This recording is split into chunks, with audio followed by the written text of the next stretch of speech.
Hi hello అందరూ ఎలా ఉన్నారు? నేనైతే చాలా బాగున్నాను. And welcome back to our channel. And ఈ వీడియోలో ఆమ్స్టర్డామ్ నుంచి బెర్లిన్కి జర్నీ స్టార్ట్ అయిందనమాట. సో మేము పైన తీసుకున్నాం అనమాట. సీట్స్ వచ్చేసి ఈ స్టెప్స్కి ముందు తీసుకుంటే ఏంటంటే కొంచెం స్పేస్ ఎక్కువ ఉంటుంది మిగతా సీట్స్తో కంపేర్ చేస్తే. అండ్ బెర్లిన్కి మార్నింగ్ 7-10కి అలా రీచ్ అయిపోయామన్నమాట. నైట్ 10కి అలా ఎక్కితే. సో ఎక్కిన తర్వాత ఇక్కడ డే పాసెస్ లాగా తీసుకుందాం అనుకున్నాము. అండ్ ఇక్కడ ఆప్షన్స్ ఏమున్నాయంటే వెల్కమ్ కార్డ్ అండ్ ఇది ట్రావెల్ కార్డ్ అంటే వేరే టూరిజం కార్డ్ ఇవన్నీ ఏవో ఉన్నాయి. వాటి నార్మల్ డే పాస్తో కంపేర్ చేస్తే ఇవి కొంచెం ఎక్కువ ఉన్నాయన్నమాట. దీనివల్ల కొన్ని మ్యూజియంస్కి అండ్ కొన్ని ప్లేసెస్కి ప్రైస్ అనేది కొంచెం తగ్గుతుంది అనమాట. సో అందుకని వెల్కమ్ కార్డ్ ఇవన్నీ యూజ్ అవుతాయి. అండ్ నేను వెల్కమ్ కార్డ్ తీసుకున్నాము మేము. అండ్ నార్మల్ డే పాస్తో కంపేర్ చేస్తే ఇది చాలా కొంచెం ఎక్కువ ఉండింది. అండ్ అక్కడ నుంచి బిఎన్బి హోటల్కి వచ్చామన్నమాట. మార్నింగ్ మేము దిగేసరికి 7-10 అలా అయిపోయింది కదా. సో అక్కడ నుంచి ఈ రూమ్ దగ్గరికి వచ్చేసరికి అప్రాక్సిమేట్లీ ఒక 8:30 అలా అయి ఉండొచ్చు. సో అయినా కూడా కానీ దీని చెక్ ఇన్ టైం వచ్చేసి 3 అలా ఉన్నట్లుంది. కాకపోతే ఏంటి అంటే మేము మార్నింగ్ 8:39కి వెళ్ళినా కూడా వాళ్ళు వెంటనే మాకు రూమ్ ఇచ్చేసారనమాట. సో బెస్ట్ అనిపించింది మాకు. ఎందుకంటే లగేజ్ వేసుకొని లోపలికి ప్లేసెస్ చూడడం కంటే ఒక లగేజ్ పెట్టి కొంచెం ఫ్రెష్ అయ్యి వెళ్ళడం బెటర్ అనిపించింది. సో వెంటనే రూమ్ ఇచ్చేసారు కాబట్టి ప్రశాంతంగా లోపలికి వచ్చాము. అండ్ ఇది మాకు ఇచ్చిన రూమ్ అనమాట. అండ్ మంచి వెంటిలేషన్ కూడా నిజంగా చాలా బాగుండింది. మనకి ఇక్కడ ఈ బెడ్ కంఫర్టర్స్ అండ్ వాష్రూమ్ ఇచ్చారనమాట. హెయిర్ డ్రైయర్ ఇచ్చారు, మిర్రర్ ఉండింది, కబోర్డ్స్ ఇవన్నీ కూడా కొంచెం బాగుండింది. అండ్ అక్కడ కొంచెం ఫ్రెష్ అప్ అయిపోయి మనం చూడ్డానికని బయటకు వచ్చామన్నమాట. అండ్ ఫస్ట్ ట్రైన్ ఎక్కేసి ఈ పోట్స్డామర్ ప్లాజాకి వచ్చేసామన్నమాట. అండ్ ప్రొనౌన్సియేషన్ అదే అనుకుంటా. అండ్ దానికి ఎదురుగానే ఇక్కడ శరవణ భవన్ కనిపించింది. సో శరవణ భవన్ చూస్తే కొంచెం రేట్లు గట్టిగా ఉన్నాయి. ఒక దోశని 10 pounds అలా ఉంటుంది. అండ్ ఇది వద్దులే అనుకొని అక్కడ పక్కనే ఎందుకు ఇండియన్ రెస్టారెంట్ లాగా కనిపించింది అనమాట. అండ్ ఇక్కడ ప్రైసెస్ వచ్చేసి రీజనబుల్గా ఉన్నాయన్నమాట. సో మంచిగా చాలా అప్పటికి ఒక 4 days అయిపోయింది ఇండియన్ ఫుడ్ ఫ్రైస్ అంతా తినేసి. సో మంచిగా ఇండియన్ ఫుడ్ తినేసాము. తిన్న తర్వాత చూడ్డానికని బయటకు వచ్చేసాము అనమాట. అండ్ పక్కనే గ్రేప్స్ది ఫామ్ కనిపించింది.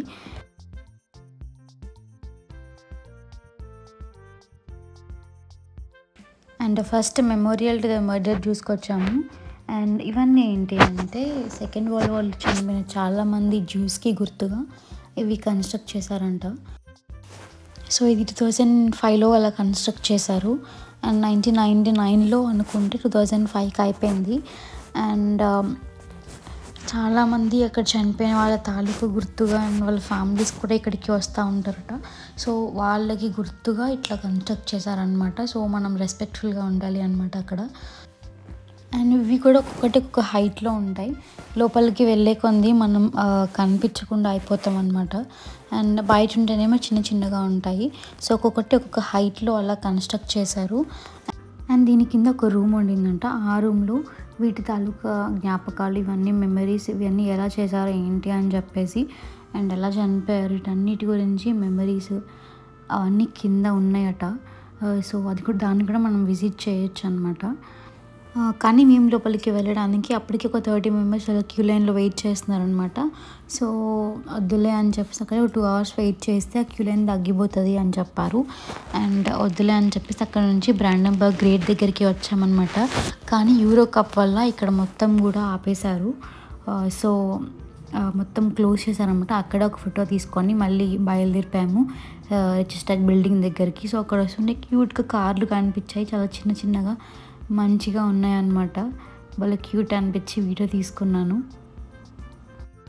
ఈ బ్రాండెన్బర్గ్ గేట్ దగ్గర నుంచి రిచ్స్టాగ్ బిల్డింగ్కి ఒక 5 minutes వాక్ ఉందన్నమాట.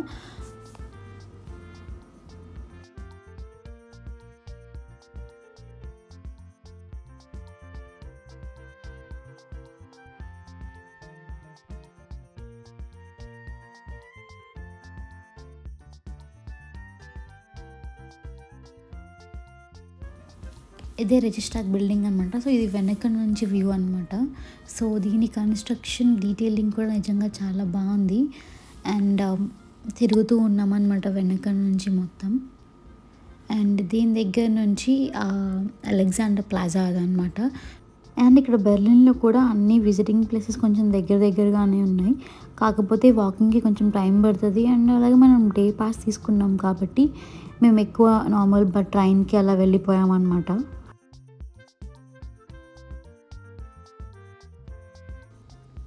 దీన్ని రైట్ స్టాగ్ అనేది అంటారు. అండ్ మన ప్రొనౌన్సియేషన్ అయితే వేరే ఉంటుంది కాబట్టి. అండ్ దీనికి నార్మల్గా అయితే పార్లమెంట్ బిల్డింగ్ అనమాట ఇది జర్మనీకి. అండ్ ఈ పార్లమెంట్ బిల్డింగ్లో మనకు లోపలికి ఎలా ఉంటుంది. సో పైన 360 degreesకి వ్యూ ఉంటుంది అనమాట. సో దానికి ఏంటి అంటే ఫ్రీనే, కాకపోతే నార్మల్గా బుక్ చేసుకోవాలి అపాయింట్మెంట్ లాగా. అండ్ దానికి టైంకి స్లాట్స్ ఉంటాయి అనమాట. సో అపాయింట్మెంట్ బుక్ చేసుకోవడానికి ఇక్కడ అనమాట స్లాట్స్. సో మనం లోపలికి వెళ్ళినాక ఒక ఐడి చూపించి అండ్ మన అపాయింట్మెంట్ అనేది లోపలికి వెళ్ళడానికి స్లాట్ బుక్ చేసుకోవచ్చు అనమాట. సో ఎలా ఉండిద్ది అంటే ఒక 1 hour టైం అట్లా ఉండేది అనమాట, 5 to 6. ఇక్కడ మీకు చూస్తే అర్థమవుతుంది 5కి 6కి 7కి ఆ టైమే స్లాట్స్ అవైలబుల్గా ఉన్నాయి. మేము మధ్యాహ్నం 12కి అలా వచ్చాము ఇక్కడికి. 12 కాదు, ఆల్మోస్ట్ ఒక 2 అయినా ఉండొచ్చు. కాకపోతే ఏంటి అంటే 2 తర్వాత 5 వరకు అపాయింట్మెంట్ స్లాట్స్ ఖాళీ లేవు అని చెప్పారు. సో అందుకని 5కి స్లాట్ బుక్ చేసుకున్నాము. అండ్ అక్కడ నుంచి అండ్ ఎలాగో ఒక 2 hours వెయిట్ చేయాలి కాబట్టి లోపలికి వెళ్ళలేము కాబట్టి అక్కడ నుంచి ఈ క్యాథడ్రల్కి వచ్చామన్నమాట. సో ఈ క్యాథడ్రల్ చర్చ్కి వచ్చాము. అండ్ ఇక్కడ నిజంగా చాలా బాగుంటుంది బయట నుంచి వ్యూ. మొత్తం అది ఒక గ్రీనిష్ అండ్ బ్లూయిష్ షేడ్లో ఉండింది మొత్తం కూడా. చాలా బాగుంది, బ్యూటిఫుల్గా ఉండింది. అండ్ దాని దగ్గరలో ఒక ఫౌంటైన్ లాగా కూడా ఉండింది అనమాట. ఆ ఫౌంటైన్కి ఏంటి అంటే ఆ రాళ్ళు ఏంటో తెలీదు, కాకపోతే ఏంటి అంటే ఆ సన్కి అక్కడ ఫౌంటైన్ దగ్గర మొత్తం రెయిన్బో ఫామ్ అవుతుంది. ఆ రెయిన్బో అలా ఫామ్ అవుతూ నిజంగా చాలా బాగుండింది అనమాట. చాలామంది లోపలికి పిల్లలు దిగుతున్నారు, ఆడుకుంటున్నారు. అండ్ ఈ క్యాథడ్రల్ బిల్డింగ్ కూడా అక్కడక్కడ ఇలా ఉన్నాయన్నమాట. బిల్డింగ్స్కి బొమ్మలు ఇవన్నీ అవే షేడ్లో కొంచెం వచ్చేలాగా ఉన్నాయన్నమాట. బాగా బ్యూటిఫుల్గా కట్టారు. అండ్ దీని లోపలికి ఎంట్రీ ఫీజు వచ్చేసి ఒక 17 ఏమో ఉన్నట్లుండింది. నార్మల్గా అయితే ఒక 21 ఏమో అనుకుంటా. సో వెల్కమ్ కార్డ్తో ఒక 3 pounds ఏమో తగ్గినట్లుంది. అండ్ ఐ థింక్ ఇట్స్ 17 అనుకుంటా. So are 14 maybe. సో నాకు చాలా రోజులు అయిపోయింది కదా, 1 month అయిపోతుంది, సరిగ్గా గుర్తులేదు. కాకపోతే కొంచెం తక్కువే ఉండింది లోపలికి ఎంట్రీ ఫీజు అనమాట. సో అది అయిపోయిన తర్వాత అక్కడ నుంచి వెనకాలే ఇట్లా రివర్ సైడ్ లాగా ఉండింది అనమాట. సో ఇక్కడ నుంచి అలెగ్జాండర్ ప్లాజా ఇవన్నీ కూడా కనిపిస్తూ ఉన్నాయి.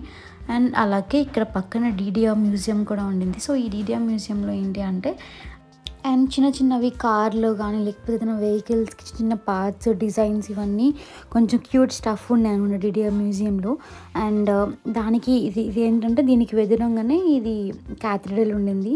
సో ఇక్కడ మీరు చూస్తున్నట్టు. అండ్ దీనికి ముందు ఒక మిషన్ ఉండే అనమాట. ఇది ఏంటి అంటే €1 అండ్ 1 pence ఏమో ఉండిద్ది. దాన్ని ఇలా అరేంజ్ చేసేసి లోపలికి నొక్కేసి అండ్ ఇలా తిప్పితే అక్కడ మనం సెట్ చేసుకోవాలన్నమాట. ముందు అక్కడ మీకు ఏ డిజైన్ కావాలి ఏంటి అని చెప్పేసి పైన కార్ కానీ లేకపోతే ఏమో ఒక 4 డిఫరెంట్ ఉన్నాయి. సో అవి సెలెక్ట్ చేసేసి అవి కాయిన్స్ వేసేసి పెట్టేసి ఇలా తిప్పితే ఇలా డిజైన్స్ వస్తాయి అన్నమాట. మేము పెట్టింది ఇక్కడ కార్ పెట్టామన్నమాట. సో కార్ డిజైన్ ఇలా వచ్చింది మాకు. సో €1 వాళ్ళు ఆ మిషన్ తీసేసుకొని ఆ 1 penceతో మనకి ఈ బొమ్మ డిజైన్ వేసిస్తుంది అనమాట. అండ్ అక్కడ నుంచి ఈ అలెగ్జాండర్ ప్లాజా దగ్గరికి వచ్చాము. అండ్ దాని దగ్గర ఈ రెడ్ కలర్ ఒక బిల్డింగ్ ఉండింది అనమాట. ఇది బెర్లిన్కి సిటీ సెంటర్ అట.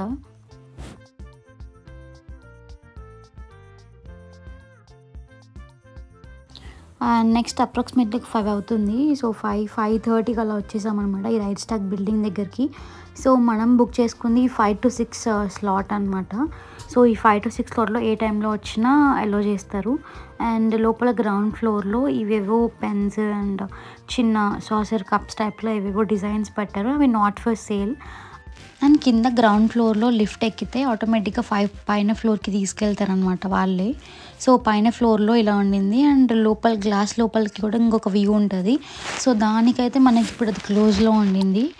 అండ్ ఇక్కడ పైన వ్యూ ఏంటి అంటే 360 డిగ్రీస్ వ్యూలో ఉండిద్ది అనమాట మొత్తం సిటీ మొత్తం.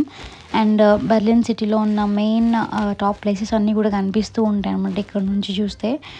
అండ్ వీటి దగ్గర ఆర్కిటెక్చర్ కూడా నిజంగా చాలా బాగుంది.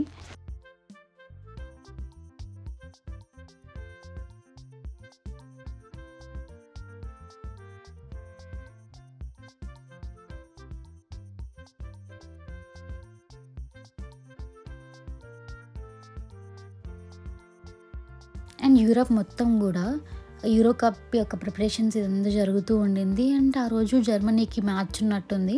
సో దానివల్ల ఇంకా కొంచెం ఎక్కువ హడావిడి ఉందన్నమాట. సో ఇదంతా చూసేసిన తర్వాత ఇంకా రూమ్కి వెళ్ళిపోయాము. రూమ్ నుంచి ఇంకా ఫ్రెష్ అప్ అయి పడుకొని ఇది నెక్స్ట్ డే మార్నింగ్ అనమాట. మా చెక్అవుట్ టైమింగ్స్ వచ్చేసి 11:30 or 12 ఉన్నట్టుంది. సో ఆ టైంకి ఇంకా కొంచెం ఫ్రెష్ అప్ అయ్యి బయటికి వచ్చేసాము అనమాట. విత్ లగేజ్తో చెక్అవుట్ చేసేసాము. అండ్ చెక్అవుట్ చేసి బయటికి వెళ్దాము అనుకుంటే ఇక్కడ మొత్తం వర్షం పడుతుంది. అండ్ దూరం నుంచి చూసే వర్షం పడుతున్నట్లేదు, కానీ దగ్గర నుంచి చూడండి ఇప్పుడు చాలా రెయిన్ పడుతుంది అనమాట. అండ్ తర్వాత అయితే రెయిన్ ఇంకా ఎక్కువైపోయింది.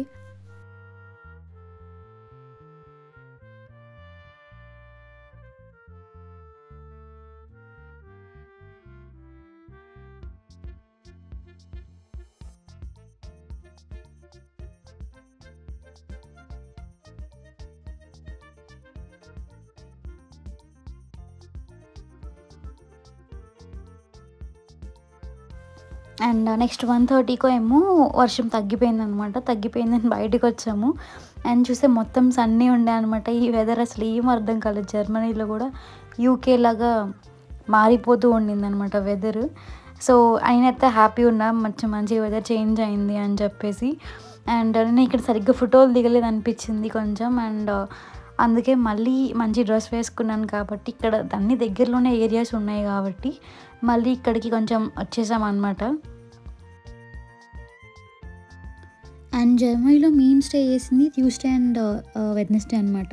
సో ట్యూస్డే ఇక్కడికి వచ్చాం, కానీ ఈ మ్యూజియం అనేది క్లోజ్ ఉండే అనమాట. సో బేసిక్గా కొన్ని మ్యూజియాలు ఇలా మండే కానీ ట్యూస్డే కానీ క్లోజ్ ఉంటాయంట. సో ఒకసారి మీరు చూసుకొని వెళ్ళండి, మీరు వెళ్ళే మ్యూజియం క్లోజ్ ఉందా ఓపెన్ ఉందా ఏంటి అని చెప్పేసి. అండ్ ఎలాగో మార్నింగ్ వర్షం పడింది, ఇక్కడికి వచ్చేసరికి ఆల్మోస్ట్ ఒక 2-3 అయిపోయింది. అండ్ ఇది ఒక్కటే చూసాము. అండ్ కొన్ని ఫొటోస్ తీసుకొని మళ్ళీ పోట్స్డామర్ ప్లాజా దగ్గరికి వెళ్ళిపోయామన్నమాట. అక్కడ కొంచెం ఫొటోస్ తీసుకొని అండ్ మళ్ళీ మేము వచ్చేది ఫ్లైట్ వచ్చేసి 9:30కి అలా ఉండింది. అండ్ 2 hours ముందే అక్కడ ఉండాలి. అండ్ జర్నీ ఆల్మోస్ట్ ఒక 1 hour పడుతుంది. సో అందుకని చెప్పేసి ముందే బయలుదేరిపోయామన్నమాట. అండ్ ఇక్కడ ఏంటి అంటే లగేజ్ని వాళ్ళే వెయిట్ చేసుకొని బోర్డింగ్ పాస్ తీసుకున్నారనమాట. మనది వచ్చేసి ప్రియారిటీ తీసుకున్నాము, కొంచెం లేట్ అయినా సరిపోతుంది అని చెప్పేసి. సో ప్రియారిటీ కాబట్టి క్యాబిన్ బ్యాగ్ కూడా మేమే తీసేసుకొని వెళ్ళిపోయామన్నమాట మాతో పాటు. అండ్ లోపలికి వెళ్ళాక నార్మల్ లగేజ్ చెక్ చేసి మమ్మల్ని లోపలికి పంపించేశారు. సో అండ్ మొత్తం ఇక షాప్స్ ఇవన్నీ ఉన్నాయి. అండ్ మాకు ఎలాగో టైం అవుతుంది కాబట్టి అండ్ వెళ్ళి ఫ్లైట్ దగ్గర కూర్చున్నాము. అండ్ ఒక్కోటి ఫ్లైట్ వస్తూ ఉంది, వెళ్ళిపోతుంది. అండ్ వాటి పేరు నిజంగా చాలా కామెడీగా అనిపించాయి నాకు. అండ్ మా ఫ్లైట్ టైం వచ్చేసి 9:30. సో ఆ టైం కూడా మళ్ళీ వర్షం పడింది. సో మళ్ళీ ఫ్లైట్ డిలే అయిందనమాట. సో ఫ్లైట్ డిలే అయిపోయి 1 hour తర్వాత మళ్ళీ ఫ్లైట్ పెట్టారు. అండ్ 1.5 hourలో యూకే రీచ్ అయిపోయామన్నమాట. అండ్ అక్కడ హార్ష్ ల్యాండింగ్ జరిగింది.